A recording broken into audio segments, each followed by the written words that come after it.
En este segundo tema, o más bien en el segundo y en el tercer tema, lo que vamos a discutir es un poquitico más en profundidad acerca del tercer nivel que forma el cuerpo humano, es decir, el nivel celular, la célula como tal. ¿Listo? Para efectos prácticos, vamos a dividir este tema en dos, o lo dividimos en dos lecciones, que son, primero que todo, la que vamos a ver el día de hoy, la que estamos viendo el día de hoy, que es básicamente la composición química de la célula, la química celular. Y un segundo tema que correspondería pues a la lección 3 y al siguiente video explicativo, en el que vamos a discutir los componentes estructurales, es decir, las partes de la célula, ¿sí? O sea que así las cosas, el tema que nos compete entonces, o del que nos compete hablar hoy, es básicamente el de la química celular. Muy bien, antes de iniciar entonces, hagamos la aclaración que de pronto ya habíamos mencionado en el video anterior, acerca de que nuestras células son básicamente células animales. Lo digo es porque pues, prácticamente todo lo que vamos a ver en esta parte, en este video explicativo acerca de los componentes químicos de la célula, pues digamos lo que es común prácticamente, diría yo, a todas las células de todos los seres vivos, ¿sí? Pero sí me parece prudente hacer la aclaración de pronto de recordarles algo que ustedes vieron en biología hace ya quizá mucho tiempo, acerca de que realmente en la naturaleza existen varios tipos de células. Por ejemplo, en la imagen que están viendo en la pantalla, hay dos ejemplos de lo que estoy diciendo. Al lado izquierdo, en este grupito, aquí en esta celulita, están viendo el típico representante de una célula vegetal, es decir, de las células que componen a las plantas principalmente. Y al otro lado están viendo la típica célula animal. Entonces, la aclaración que quería hacer es que por definición, y probablemente ustedes se imaginan eso, nuestras células son células animales. Y lo digo es porque prácticamente en todo lo que queda del módulo y en todos los temas que vamos a ver, vamos a usar indistintamente los términos célula humana y célula animal, aludiendo pues al hecho de que son exactamente lo mismo. Eh, Básicamente es para aclarar eso y para que no se genere pues como ambivalencias o confusiones más adelante. Entonces recuérdenlo, por definición nuestras células son células animales y pese a que nosotros somos organismos multicelulares con millones y millones de células, como decíamos en el video anterior, pues al final de cuentas todas van a cumplir más o menos las mismas premisas acerca de la composición química que vamos a discutir en este video. Inicialmente, y antes de hacer todo el recuento y la descripción de los componentes químicos de la célula, lo que quiero que hagamos es recordarlo de la lección anterior o el video anterior. Si ustedes se acuerdan de los niveles estructurales del cuerpo humano, pues recuerden que decíamos que el primer nivel que se consideraba vivo era precisamente la célula. O sea, decíamos que nada que estuviera vivo, o más bien que todo lo que estaba vivo en este planeta, pues tenía que estar hecho o tenía que estar compuesto por células. Y eso pues es un concepto que creo que quedó claro. Pero a lo que quiero llegar es que si ustedes recuerdan realmente de qué está hecha una célula, más allá del hecho de que esté viva o no, al final de cuentas, una célula va a estar hecha de biomoléculas, de moléculas químicas, ¿sí? Es como si, y lo decíamos en el video anterior, esto fuera una especie como de sopa química, una reunión de muchas moléculas diferentes, de muchísimas moléculas distintas que están interactuando entre sí. Entonces, antes de ver las partes de la célula, lo que es el núcleo y todos los componentes celulares, pues vamos a hacer entonces la descripción de las distintas sustancias químicas que yo me encuentro al interior de la célula. Lo primero que vamos a decir es que al interior de esta célula, las biomoléculas que yo me voy a encontrar van a ser de dos tipos, tanto biomoléculas inorgánicas, ¿sí? Con el concepto pues que decíamos en el video anterior, que usted probablemente lo recuerda, como también un grupo de moléculas orgánicas, ¿sí? A título de recuerdo, a título pues como de recorderis, las moléculas inorgánicas, recuerden, son aquellas que no estaban hechas de carbono y que prácticamente no, o tenían carbono, pero el carbono no era importante dentro de la estructura molecular. En cambio, las moléculas orgánicas, por definición, recuerden que estaban basadas en el átomo de carbono, o sea, hacían su estructura o su esqueleto en el átomo de carbono. ¿Listo? Ya vamos a entrar en detalles para ver cada uno de estos grupos de moléculas y las funciones importantes que cumplen dentro de la célula. En esta imagen, por ejemplo, podemos ver lo que estábamos diciendo, ¿sí? Realmente una célula no es otra cosa, si fuésemos a ser simplistas, que un cúmulo de moléculas químicas, de sustancias químicas, que pues que sí, estarán hechas obviamente por elementos, por átomos, etcétera, etcétera, pero al final de cuentas son moléculas, son combinaciones de átomos que van a cumplir una serie de funciones específicas, ¿sí? Ya vamos a, como les decía yo, ya vamos a discriminar exactamente cómo se clasifican esas moléculas, pero sobre este gráfico vamos a volver en varias oportunidades para ver exactamente la relevancia o más bien qué tan abundante es la molécula o la sustancia de la que estamos hablando en la medida en que vayamos revisando el tema. Como decíamos ahora, si fuésemos a construir un mapa acerca de los componentes químicos de la célula, lo que tendríamos que decir entonces es que dentro de todas las células nuestras, como creo que anticipamos ahora, vamos a encontrar componentes inorgánicos, abreviémoslo así, y componentes orgánicos. Entre estos componentes inorgánicos vamos a encontrar tres representantes grandes o tres tipos de moléculas, tres grupos de moléculas importantes que van a ser, primero que todo, el agua, ¿sí? Ya hablaremos un momentico de ella, los iones o electrolitos y los gases. Y en el grupo de moléculas orgánicas o en el tipo de moléculas orgánicas que vamos a encontrar en la célula, vamos a encontrar principalmente cuatro tipos de sustancias. Los cuatro tipos de sustancias van a ser los glúcidos o hidratos de carbono, carbohidratos como también se llaman, los lípidos o grasas, que para efectos prácticos es lo mismo, y las proteínas y aminoácidos.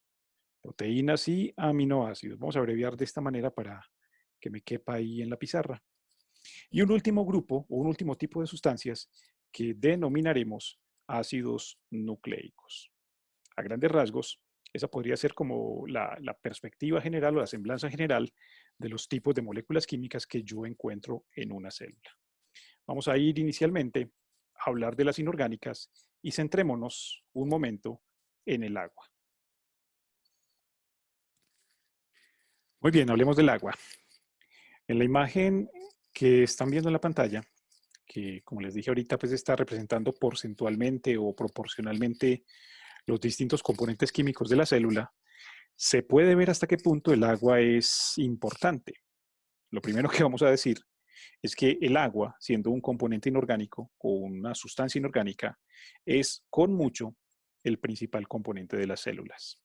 Prácticamente, uno podría decir que en la mayoría de las células de todos los seres vivos, no solamente del cuerpo humano, sino de todos los seres vivos, el agua siempre va a ser el principal componente. Obviamente este tipo de conceptos tan generales tiene sus excepciones. Van a ver inclusive más adelante, cuando estemos en otros temas, en otros sistemas, etcétera, etcétera, que habrá células que no necesariamente cumplan esta premisa de que el agua es el componente más abundante. Pero de todas maneras sí podríamos decir que prácticamente para la mayoría de las células es así. Normalmente uno encuentra agua dentro de las células hasta en un 70 u 80% del total de los componentes y eso tiene una razón de ser. De este concepto se pueden extrapolar varias ideas que yo quisiera que ustedes tuvieran presentes. Por ejemplo, la primera idea es que si, como decíamos al principio y decíamos en el video pasado, uno está hecho de células, y si estamos diciendo en este momento que las células son básicamente agua porque el principal componente es el agua, pues entonces la conclusión obvia es que el principal componente de un organismo vivo y el principal componente del cuerpo humano, pues va a ser el agua. Nosotros, pese a que nos vemos como estructuras sólidas, como cuerpos sólidos que no pareceríamos agua, estamos hechos, sin embargo, principalmente de agua. La imagen que están viendo en la pantalla ejemplifica bastante bien este concepto. Ahí están viendo proporcionalmente o porcentualmente qué tanta cantidad de agua hay en el cuerpo humano. La gráfica les muestra el cuerpo de un recién nacido, de un bebé, de un hombre y una mujer. Si nos centramos en la imagen que muestra el cuerpo de un hombre adulto y una mujer adulta, pues miren hasta qué punto el agua es relevante o el agua es importante en el cuerpo humano, precisamente por lo que estábamos diciendo, por el hecho de que esta es el principal componente de las células. Normalmente se acepta que en las personas el agua corporal total o la cantidad de agua en proporción representa o puede representar hasta el 70% de todo el peso o de todos los componentes corporales. En los niños, y eso pues queda ejemplificado por la imagen del recién nacido, es mucho más inclusive. El cuerpo de un niño puede tranquilamente tener hasta casi un 80% muchas veces de agua, ¿sí? Pero en la medida en que uno va creciendo o en la medida en que el cuerpo va cambiando y uno se va volviendo una persona adulta, pues el nivel de agua se va estabilizando alrededor de los 60-70% de todos los componentes corporales. También es válido decir en este momento, aunque volveremos sobre el concepto más adelante, que normalmente los hombres o el cuerpo de los hombres tiene un mayor porcentaje de agua que el cuerpo de las mujeres. Eso obedece a ciertos otros tejidos o otros componentes que varían levemente en el cuerpo de un hombre y una mujer, pero miren que más o menos, y piense que sí, sí es verdad que los hombres podemos tener una cantidad mayor de agua en el cuerpo, más o menos el porcentaje o la proporción es parecida, es la mitad o un poco más de la mitad de la composición corporal total. Cuando uno envejece, cuando uno va ganando años, el agua corporal va disminuyendo, ¿sí? Por varias razones. Una de ellas es que uno va perdiendo células, pero también adicional a eso, por el hecho de que los componentes corporales o las distintas células y la composición de las mismas va cambiando. Uno va disminuyendo la cantidad de agua que tiene en la medida en que va envejeciendo. Incluso en personas de la tercera edad, estoy hablando de 70, 80 años, la cantidad de agua corporal podría reducirse aproximadamente a 45% o 40% incluso, dependiendo pues obviamente de ciertas condiciones. Como sea, queda bastante claro el papel que juega el agua en el cuerpo humano. Y en la célula, ¿no? Recuerden que esto no es otra cosa que un reflejo de lo que está ocurriendo dentro de las células. En la célula el principal componente es el agua, un componente inorgánico, y eso pues por extrapolación uno lo lleva al cuerpo humano para decir y definir que el principal componente del cuerpo humano es el agua, ¿sí? Ahora, vamos a ver por qué el agua realmente es tan importante o por qué razón el agua es tan abundante en las células del cuerpo. Y la razón de por qué el agua es tan importante no es otra que simplemente por el hecho de que es el solvente, es decir, la sustancia que puede disolver otras moléculas, el solvente universal, como normalmente se llama, y permitirles que se relacionen, que se junten y que interactúen entre sí. Dicho de otra manera, el agua es tan importante porque disuelta en el agua de las células están precisamente las otras moléculas que vamos a mencionar a continuación.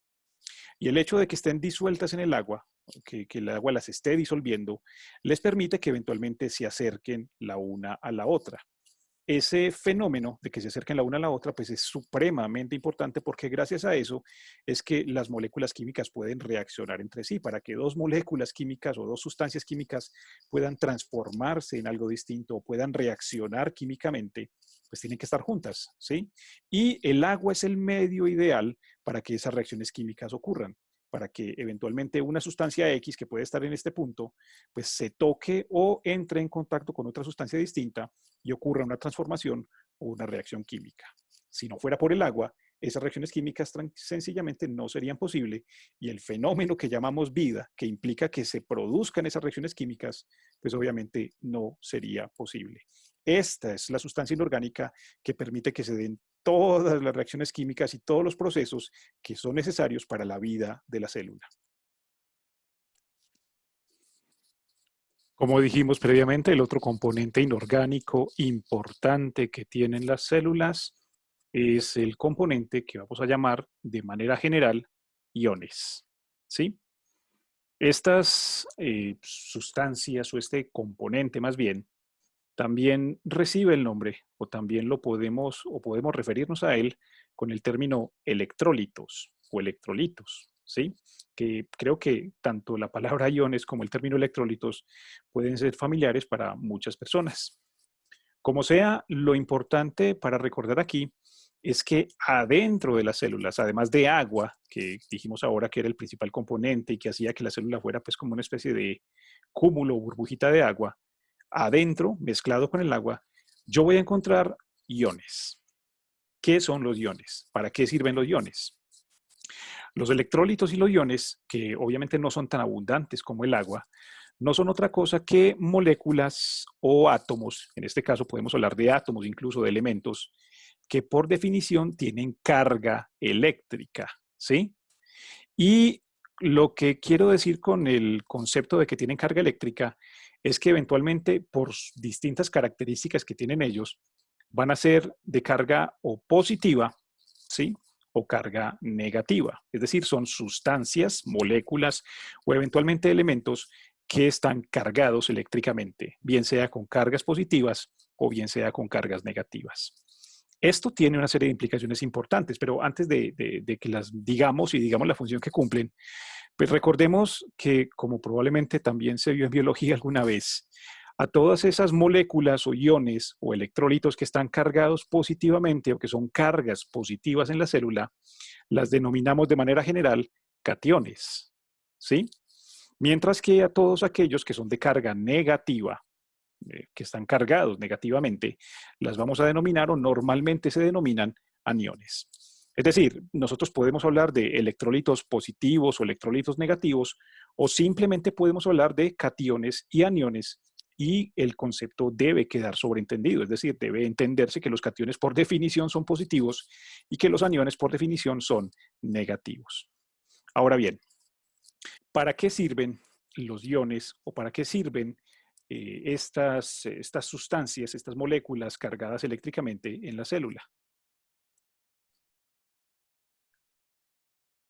Pues la función de los electrolitos o de los iones en las células, como ya muchas personas se podrán imaginar, estará relacionada precisamente con la electricidad, ¿sí?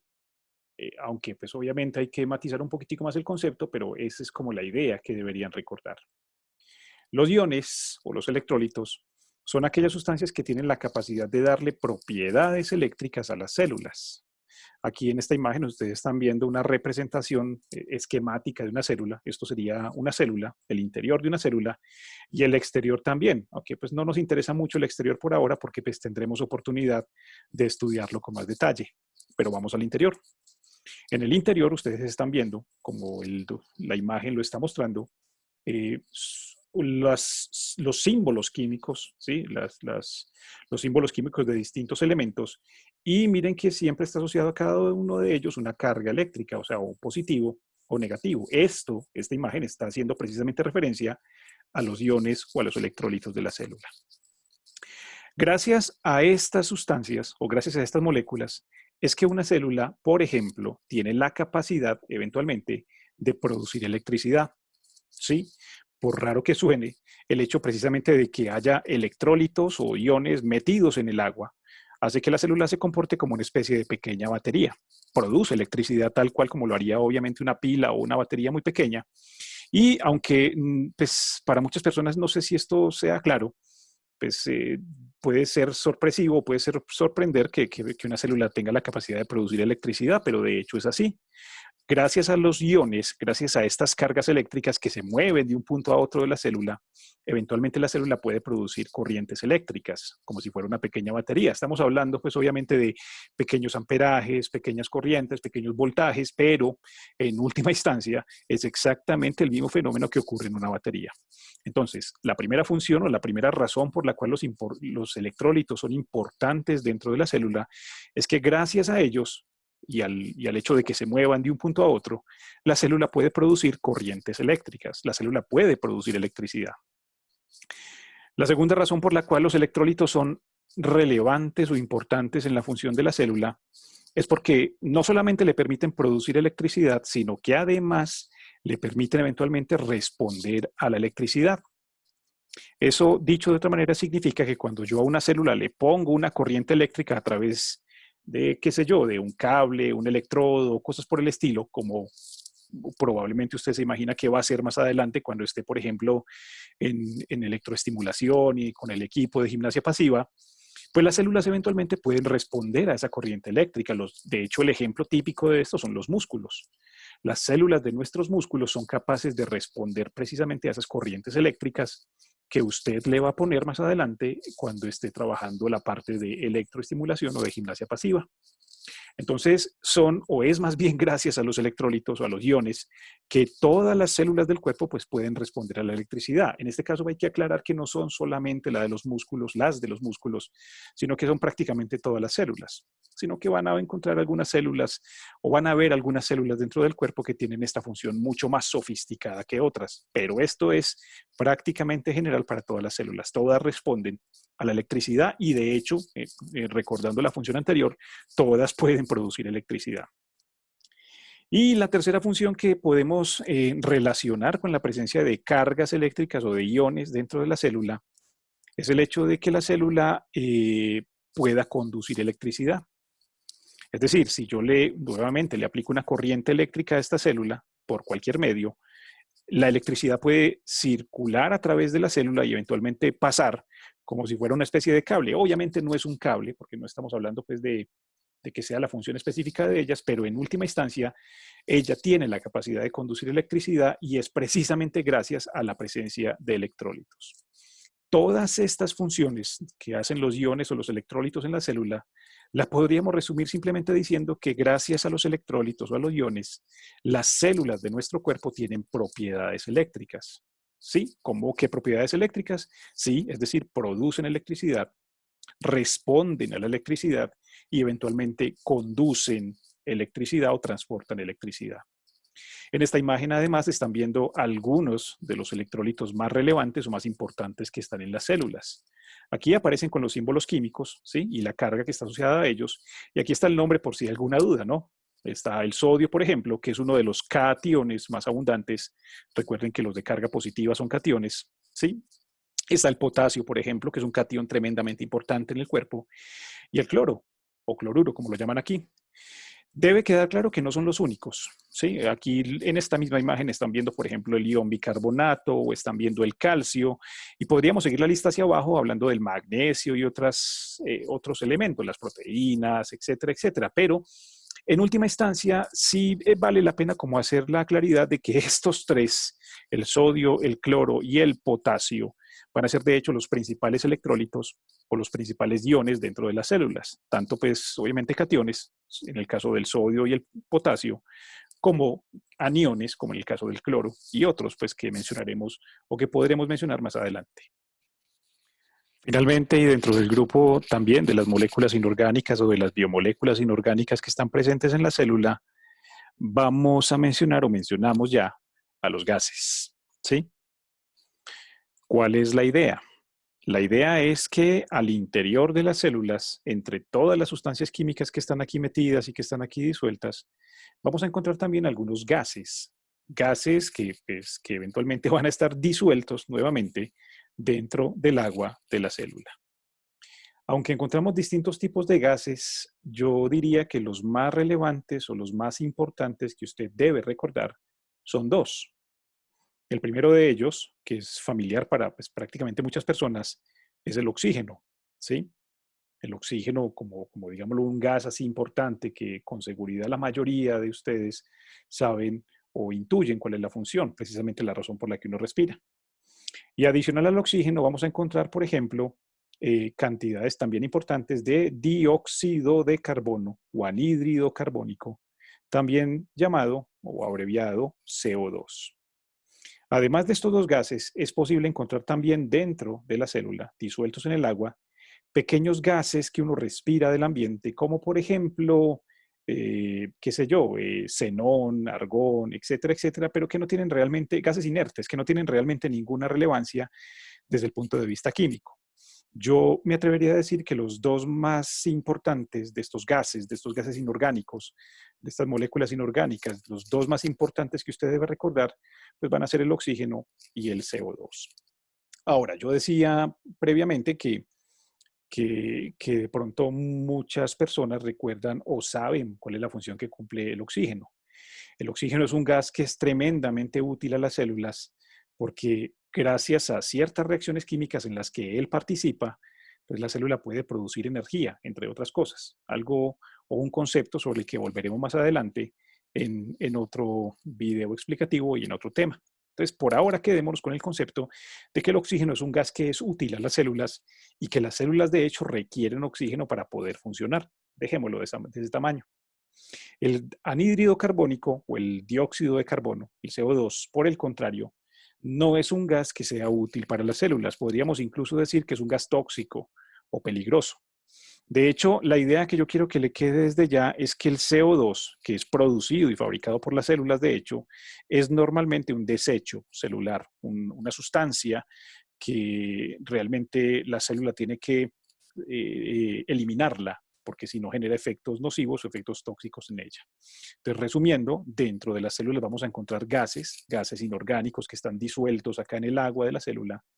Y aunque son de varios tipos, los dos más relevantes van a ser el oxígeno y el CO2. El oxígeno, nos quedamos con la idea de que es un gas útil para distintas funciones en la célula, y el CO2, el dióxido de carbono, pues nos quedamos con la idea de que es un desecho, de que es un gas que eventualmente cuando se acumula puede ser o es de hecho tóxico para las células.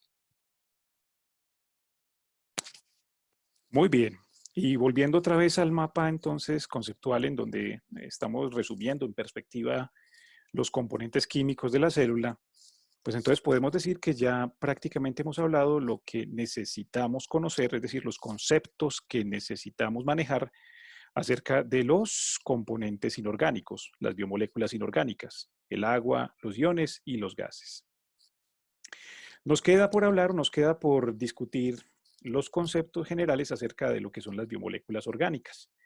Ya habíamos dicho antes que dentro de estas biomoléculas orgánicas van a estar básicamente los hidratos de carbono o glúcidos, como normalmente se llaman, las grasas o lípidos, las proteínas y los ácidos nucleicos, ¿sí?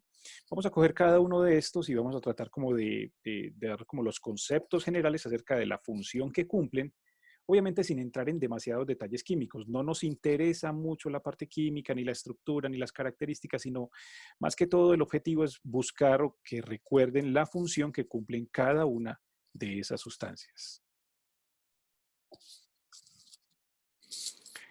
El primer tipo de moléculas orgánicas que son importantes en la célula son los glúcidos o los hidratos de carbono, también llamados carbohidratos. Recuerden que no nos interesa mucho discutir los pormenores químicos de las sustancias, sino más que todo enfocarnos en el hecho, primero, de que están dentro de la célula y segundo, que quede muy claro la función principal que cumplen. Los hidratos de carbono, carbohidratos o glúcidos no son las moléculas más abundantes que tiene la célula. De hecho, entre todos los componentes, si logramos ver qué tan relevantes son, no alcanzan a ser más del 1 o 2% de todos los componentes celulares. Pero sin embargo, eso no disminuye la función que cumplen. La función que cumplen estas sustancias dentro de la célula podríamos resumirla de dos maneras. La primera de ellas, que es de hecho la que más me interesa que recuerden, es la función de tipo energético, o la función energética más bien. Cuando decimos que tienen una función energética, lo que estamos diciendo realmente es que los carbohidratos son básicamente fuentes de energía, son combustibles energéticos para que la célula pueda funcionar, ¿sí? Eso es como, digámoslo, el concepto principal que se debería recordar a partir de los carbohidratos o de los carbohidratos dentro de la célula. Ellos tienen otra función, es decir, además de ser fuente de energía, además de ser combustibles energéticos, los carbohidratos también podrían eventualmente tener una función de tipo estructural en la célula, es decir, podrían formar cosas, formar estructuras. Eso lo vamos a discutir, aunque digamos lo que no muy en profundidad, cuando hablemos de los componentes de la membrana celular. Pero por ahora, como estamos diciendo, quedémonos con el concepto principal y el que deberían recordar, y es que en general los carbohidratos son combustibles energéticos o fuentes energéticas para las células del cuerpo. Cuando uno habla de carbohidratos o habla de hidratos de carbono, realmente está hablando de muchas sustancias químicas diferentes, ¿sí? Son un grupo grande de sustancias químicas. Pero en el cuerpo humano, dentro de las células del cuerpo, hay uno que sobresale por entre todos. Es la sustancia o el carbohidrato que se reconoce o que se conoce con el nombre de glucosa, que es probable que sea un nombre también familiar para muchas personas. Esta sustancia es con mucho el carbohidrato más importante en el cuerpo humano y en las células, por el hecho de que precisamente es la sustancia que sirve principalmente de combustible energético para que la célula pueda funcionar. Si bien hay otros carbohidratos importantes como la fructosa, por ejemplo, o eventualmente la galactosa, que mencionaremos de pronto más adelante en el módulo de nutrición, por ahora bástenos decir que el que más nos interesa, que recuerden, es la glucosa. Es el que debe quedar grabado siempre y es el que deberá usted recordar siempre cuando se le pregunte cuál es la principal fuente energética o la principal fuente de energía, el principal combustible para las células del cuerpo, la glucosa. El segundo componente orgánico de las células del cuerpo humano corresponde a lo que se llaman normalmente grasas o lípidos. ¿Sí? Son términos sinónimos o son términos equivalentes. Bueno, lo primero que vamos a decir es que las grasas dentro de la célula tampoco es que sean los componentes más abundantes, también digamos lo que están en una proporción parecida, sin ser la misma, a las de los carbohidratos, pero eso no, como en el caso anterior, no disminuye la importancia de la función que cumplen. Con respecto a las grasas y a los lípidos, nosotros podemos decir que la función que tienen en la célula, la cual es bastante importante, se resume a, inicialmente, digamos que a dos, ¿sí? También parecido como los carbohidratos. La primera de ellas va a ser nuevamente una función de tipo energético, con las mismas características que estábamos mencionando en los carbohidratos, es decir, ellos cumplen una función energética porque, primero que todo, son fuente de energía, o sea, la célula puede sacar energía de ellos, son combustibles energéticos.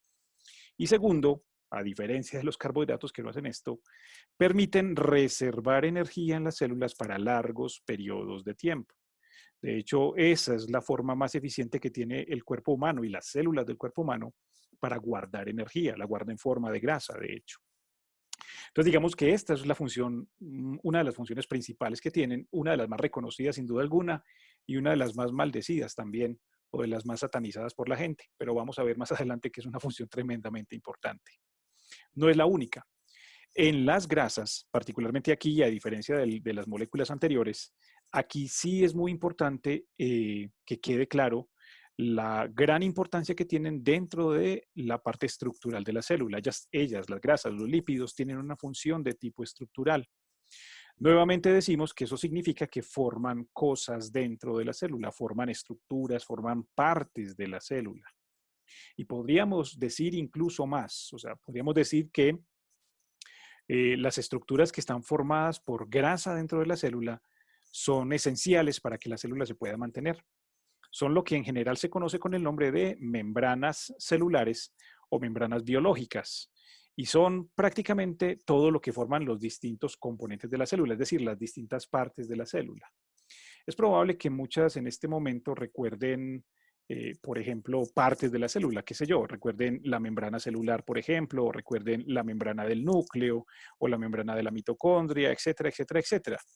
A lo que quiero llegar es que todas estas membranas que forman estas distintas partes de la célula, en mayor o menor cuantía, están hechas de grasas.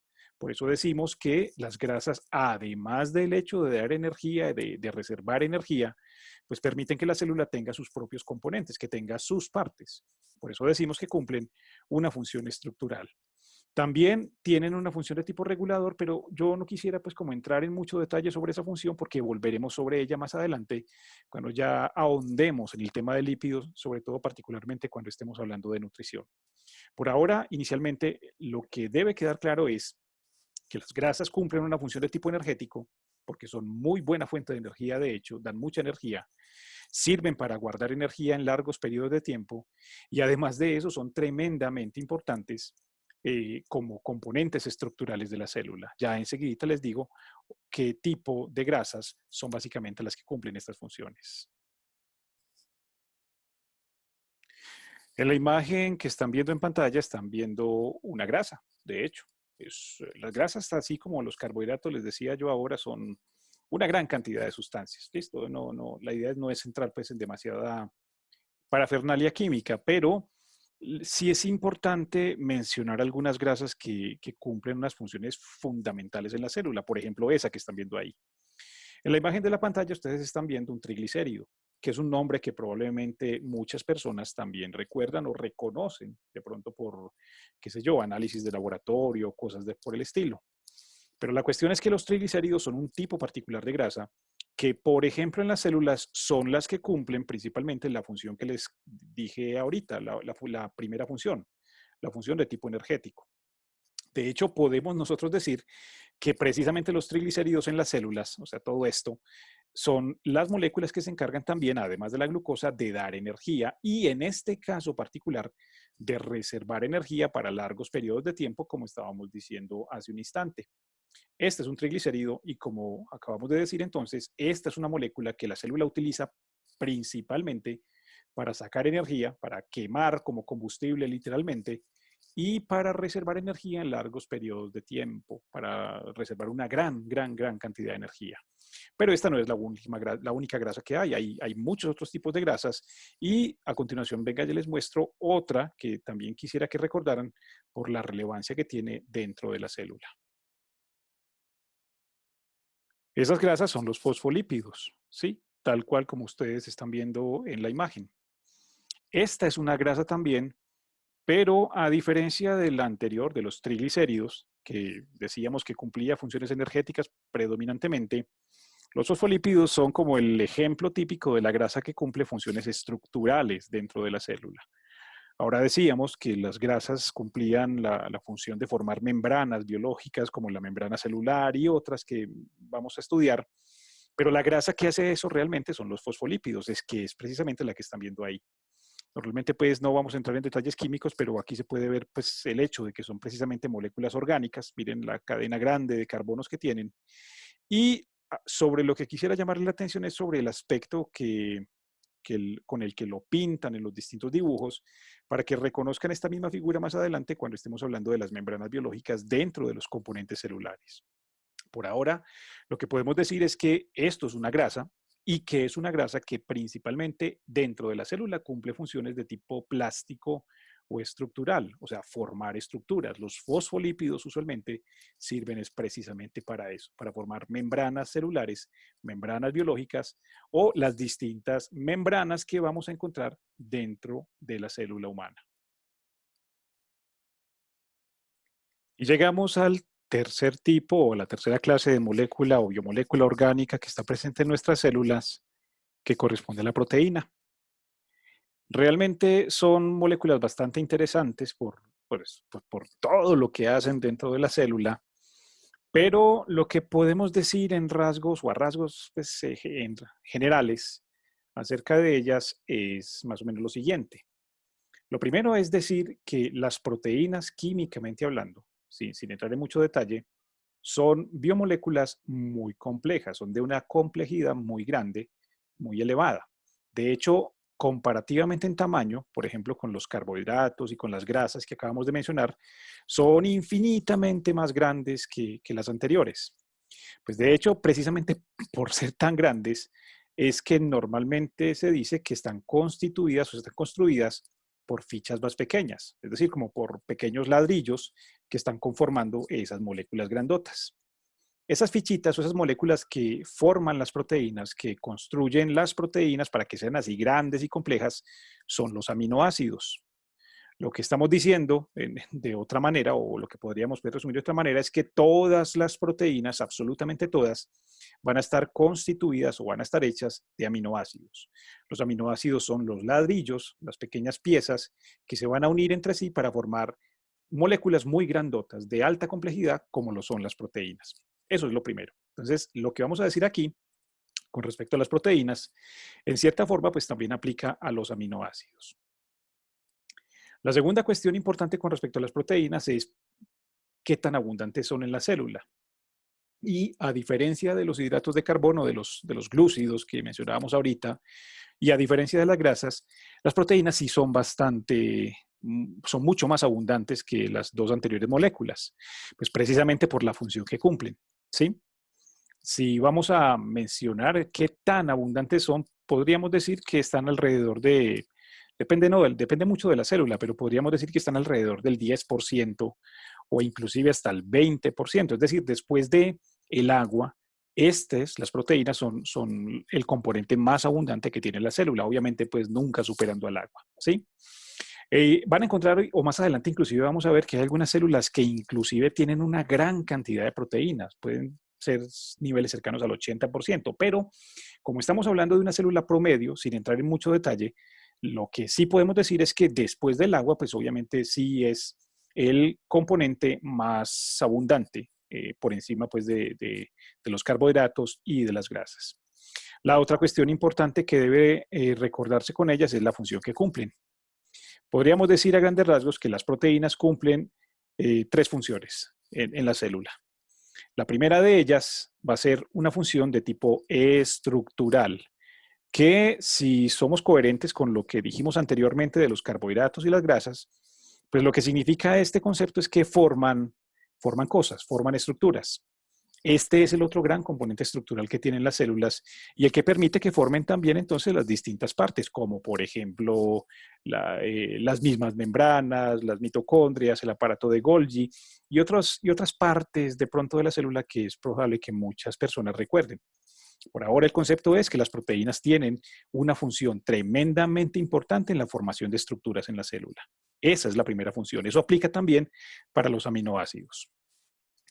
La segunda función que podemos decir que tienen las proteínas y que queremos que se recuerde es la función de tipo regulador. Y esta es una función que de pronto no habíamos mencionado hasta este momento y vale la pena pues, decir que no es la única sustancia reguladora en la célula, pero sí es sin duda alguna la más importante. Cuando decimos que las proteínas tienen funciones reguladoras, lo que estamos diciendo es que son capaces de controlar el funcionamiento de la célula, controlar lo que está ocurriendo dentro de la célula, los distintos procesos, las distintas cosas, los distintos pasos metabólicos que hace una célula. Eso es lo que significa la palabra reguladora. Hay de hecho una gran cantidad de proteínas en la célula que reciben el nombre precisamente de enzimas, ¿sí? Que cumplen pues, la función reguladora a la que estamos haciendo referencia. Entonces recuerden, la segunda función importante de las proteínas será ser reguladoras de procesos, será controlar procesos dentro de la célula. Y la tercera función que cumplen es una función de tipo energética, que al igual que los carbohidratos y al igual que las grasas, pues es básicamente el mismo concepto, o sea, dan energía, sirven de fuente energética o sirven de combustible para la célula. Hay que decir que no es propiamente la mejor función o la función que uno quisiera, pues que usted se fuera con el concepto de que es la principal. Las principales funciones serán las dos anteriores, la estructural y la reguladora, pero sigue siendo de todas maneras una función importante, la energética, y por eso la mencionamos aquí. Entonces, nuevamente, las proteínas son muy importantes en la célula, son muy abundantes, de hecho, mucho más abundantes que los carbohidratos, que las grasas, y son, desde el punto de vista funcional, más interesantes porque no solamente forman estructuras, regulan procesos, sino que además dan energía. Como acabamos de decir, eso aplica no solo a las proteínas, sino también a las fichitas o los ladrillitos que las forman, que van a ser los aminoácidos. Y llegamos al último tipo de moléculas orgánicas importante dentro de las células humanas o las células pues, de cualquier organismo vivo. Estamos hablando de los ácidos nucleicos, un tipo muy especial de moléculas, por cierto, que a diferencia de los hidratos de carbono, de las grasas y las proteínas, en los que había funciones en las que se podían relacionar o parecer, aquí la cosa es un poco distinta, son funciones diferentes. Si vamos o fuésemos a resumir las funciones de los ácidos nucleicos, podríamos decir que dentro de la célula los ácidos nucleicos tienen una función que está relacionada con la información, una función informativa, dicho pues de otra manera. Esto significa a grandes rasgos que son moléculas o sustancias químicas que tienen la capacidad de guardar información, de reservar información e incluso de transportar o transmitir información, ¿sí? De hecho, en la imagen están viendo los dos ácidos nucleicos que normalmente se reconocen en las células nuestras. Primero que todo, el ácido desoxirribonucleico, el ADN, como normalmente se abrevia, y el ácido ribonucleico o simplemente ARN. Estos son de hecho los dos ácidos nucleicos que están en nuestras células. Y los dos, o por lo menos para los dos, es válido lo que acabamos de decir. Guardan información, transportan o transmiten información. En el caso particular, por ejemplo, del ADN, esta es la molécula que se encarga de guardar la información genética de la célula, o lo que es lo mismo decir, de formar los genes de la célula. Aquí queda pues bastante evidente la función que tiene de reservar información y también de hecho la función que tiene de transmitir información, porque pues es sabido que uno o cualquier organismo vivo transmite la información genética a las generaciones de descendientes. En este caso, la molécula que hace eso, la sustancia que hace eso en las células, pues es básicamente el ADN, un ácido nucleico. También está el ARN, el ácido ribonucleico, que es una molécula que se encarga de transportar información. También es válido decir que guarda información, ¿sí? Pero digamos lo que en las células particularmente es una sustancia que se encarga es de transmitir o transportar información dentro de la misma célula, una especie como de mensajero, digámoslo así, que lleva información de un punto a otro de la célula. Como sea, nuevamente, la función de los dos está relacionada siempre con el manejo de la información, con la reserva de información, con el conservar información, pero también en transmitirla y transportarla según las necesidades de la célula. Esta sería entonces la cuarta o el cuarto tipo de biomolécula orgánica importante, además de las tres anteriores que hemos mencionado, las grasas, los hidratos de carbono y las proteínas.